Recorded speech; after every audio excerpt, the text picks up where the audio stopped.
Bonjour! So your exams are approaching and I know you must be really worried about these tenses.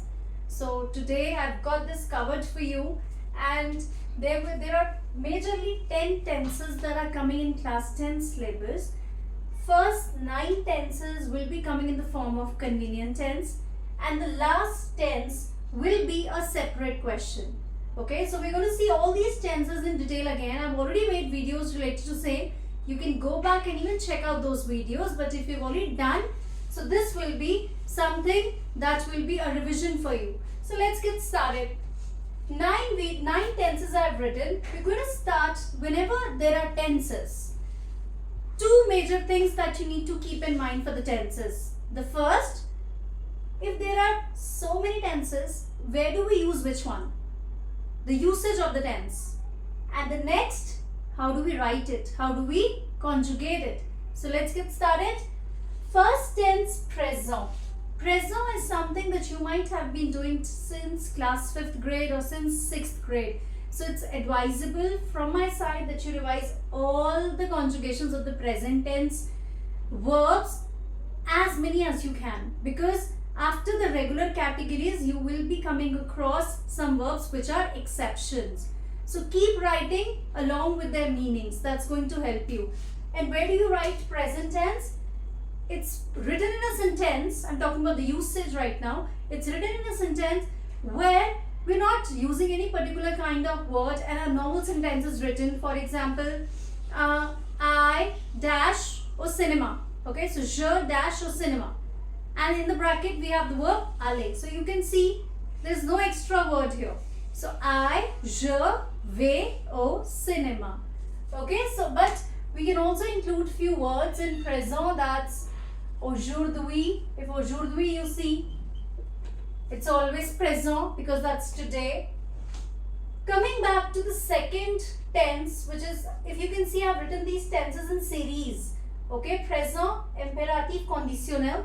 These are 3 tenses which are in present tense, followed with the past tense tenses, passé composé, imparfait, plusque parfait, 3 tenses of past tense.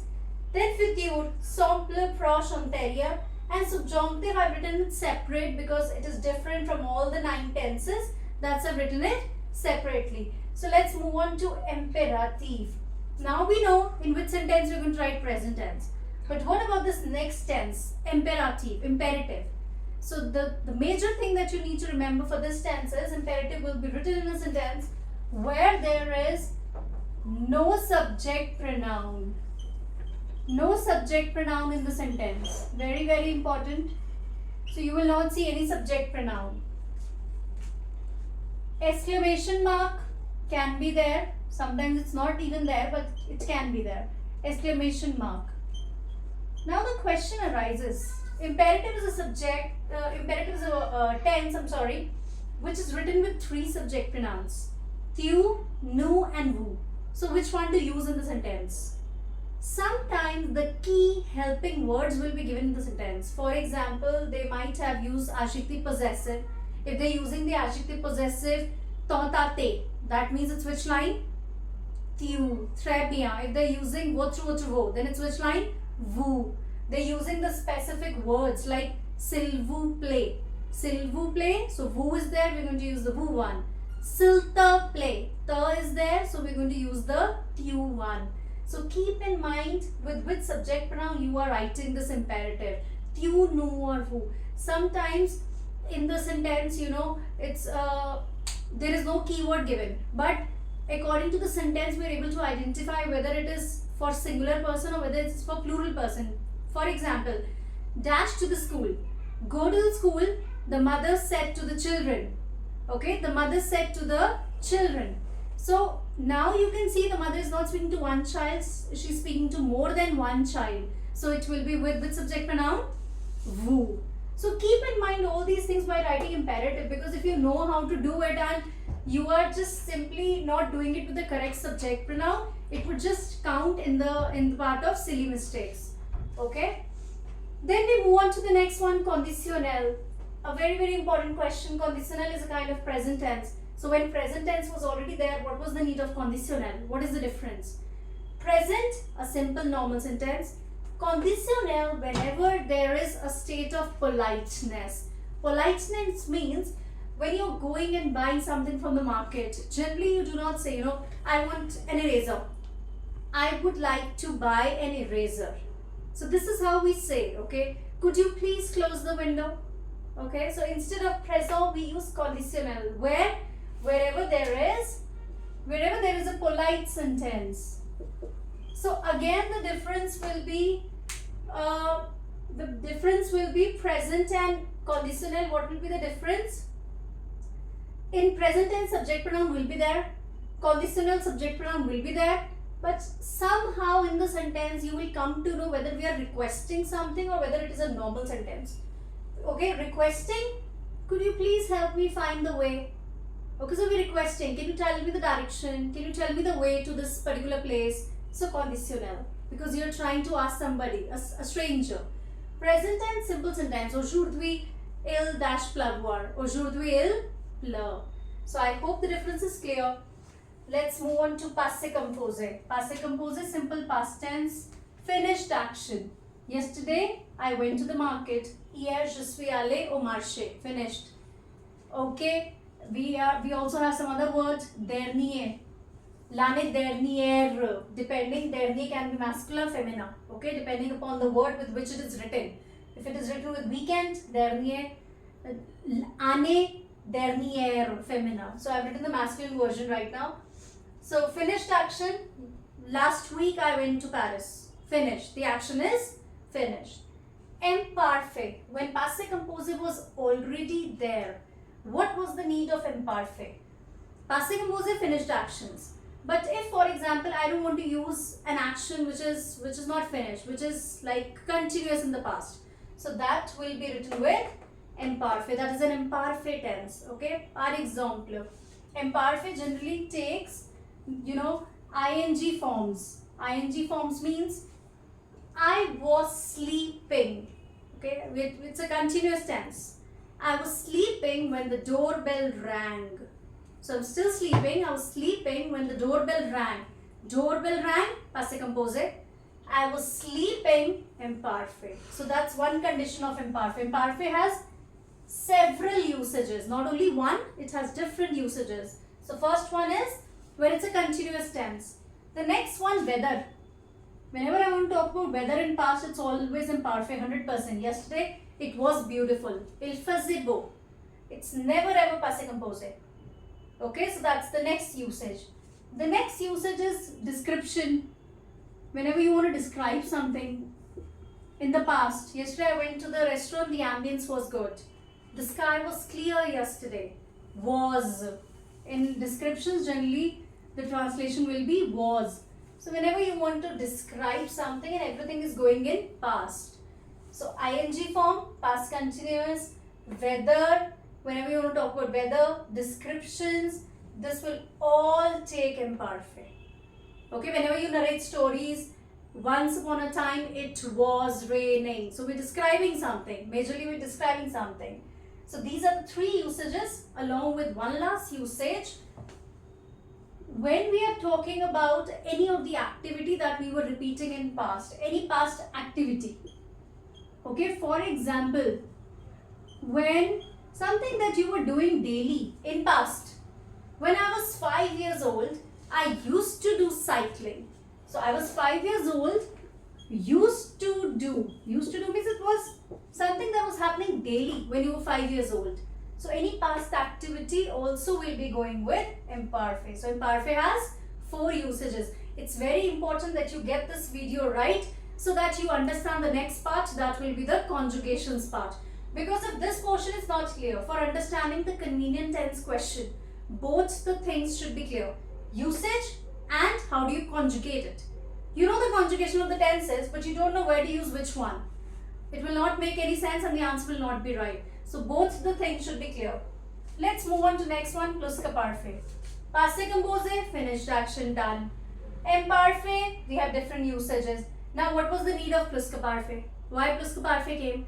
Now we started realizing one thing, that there can be a chance when I have to speak two things together and both in past and finished actions.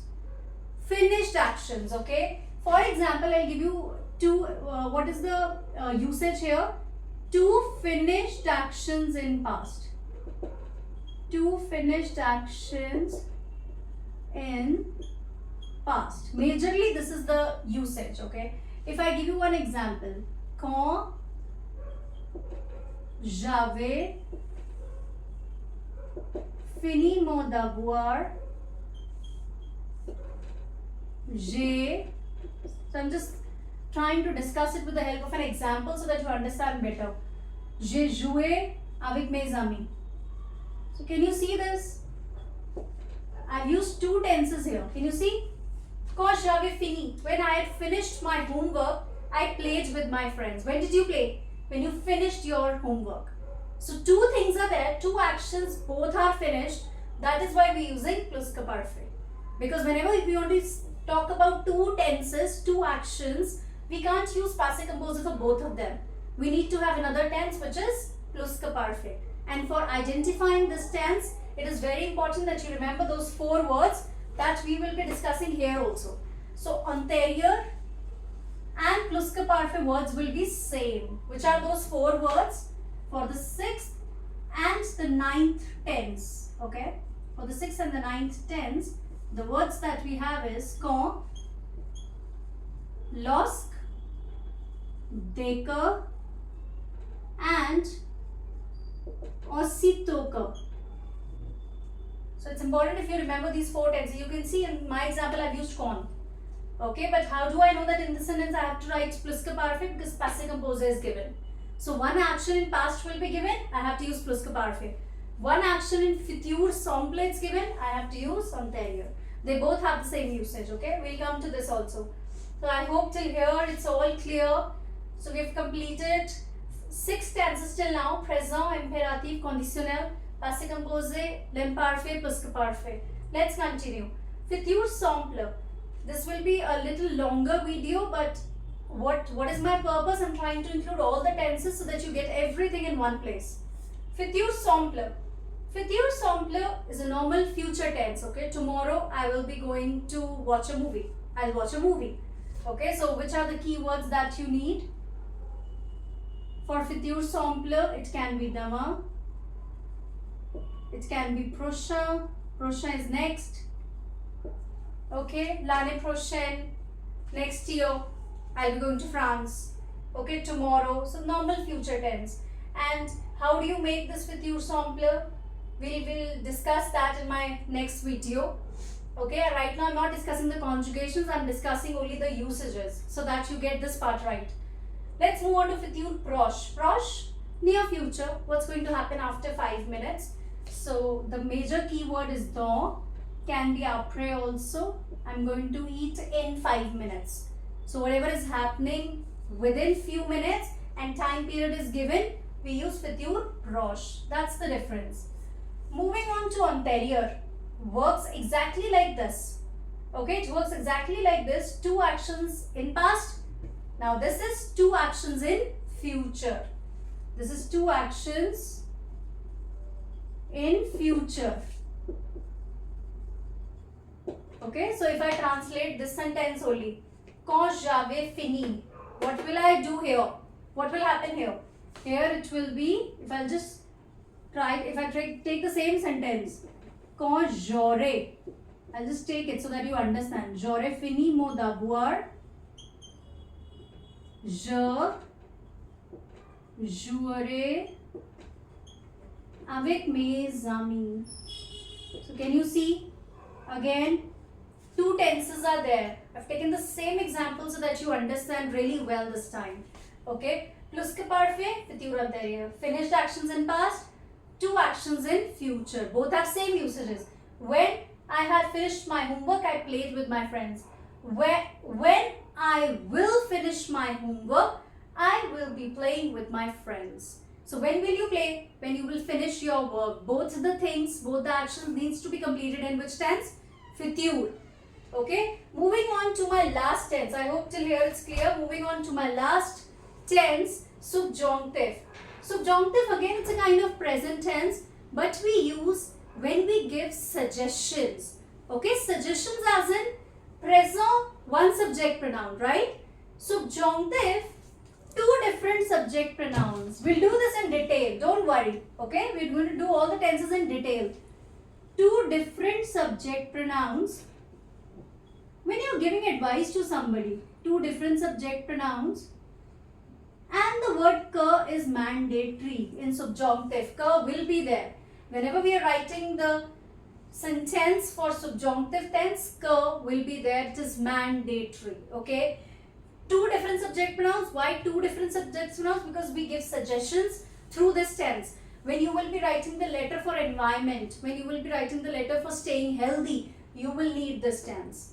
Okay. It's necessary. When you're giving advice to your friend about staying healthy, it's necessary that you drink lot of water. So I'll show you one sentence, but how to conjugate that, we'll see that in the next video. But I'll still show you one sentence.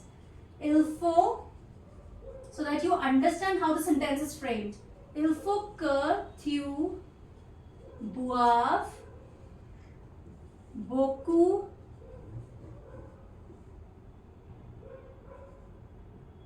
d'eau, for example. Just a normal sentence I've taken, okay? So just try to understand the formation of the sentence. Il faut, one verb is already conjugated with the subject pronoun, it is necessary. In between which word I've written, I told you what is mandatory, que. And then we have another subject pronoun. So one subject pronoun, two subject pronoun, and two different verbs. Can you see the structure? In this video, you just need to understand the structure. How I've conjugated this, we'll see that later. Okay, just understand the structure of subjunctive. Used for giving advices, used for giving suggestions. And how is it framed? Two different subject pronouns, two different verbs, joined with the word que. Joined with the word que. So I hope this video was helpful in understanding all the usages. And get this part clear so that we can move on to conjugations. And when you understand both the things, the tenses question will be absolutely correct. I hope this video helped. If you have any doubt, put it down in the comment section. And if you have not subscribed to my YouTube channel, do subscribe to my YouTube channel so that you are receiving all my new videos. And I'm going to see you in the next video. Au revoir.